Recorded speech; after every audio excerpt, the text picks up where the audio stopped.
cacao. Tapos na ang ating aerobial activity. Anaerobial activity. So, nilagay dito sa box. Tingin sa box. 48 hours, no? First box ito, 48 hours. Anaerobial activity ng 48 hours. Ibig sabihin, walang galawan. Ayan. Walang galawan. Ayan na siya. No? Ayan, no?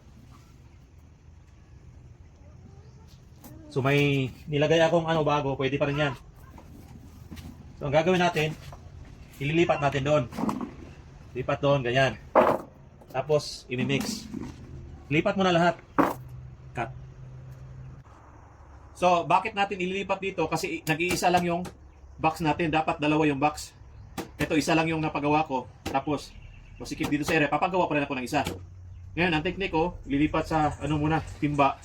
Then, imimix doon. Kailangan kasi siya ma-mix, guys, no? So, wala pong hugasan ito, ha? Yung fermented, hindi po inuhugasan. Cut. Yan, tatanggalin natin to. Kasi itong luma, ito nakakasira sa ilalim. Kailangan palitan to kada 2 days. Ang tanong, pwede ba walang dahon ng saging? Pwede rin walang dahon. Nasa sa inyo yan. Cut na. Then, papalitan natin ng dahon ng saging, no? Ganyan natin, pwede ilalim, pwede rin dito.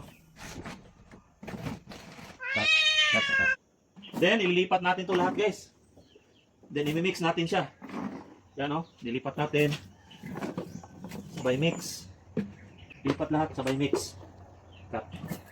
Yan, imimix natin, guys. Ito yung pinaka-importante. Aerobial activity na tayo. Kailangan din ng hangin ang ating fermentation. Yan, no? Mainit siya. I-ferment natin ito ng 7 days. Ayan. Tapos ito namang isa. Cut. Ayan, ayun na. Ito na yung panghuli. Mix lang ng mix. Mainit na siya, guys. Nasa mga 40 na siya siguro. Tapos tabunan ng dahon ng saging. Cut ulit. Ayun na, dahon ng saging, oh. Tabunan natin. Tapos 2 araw ulit. Same procedure. Ito pinaka-importante, oh. Magbibigay siya ng init. Yung jutsak. Bibigay siya ng init, guys. Galawin natin. 2 jutsak. Yan, para mainit talaga. Then yung tira, lagyan natin sa gilid. Tapos meron pa akong trapal, no?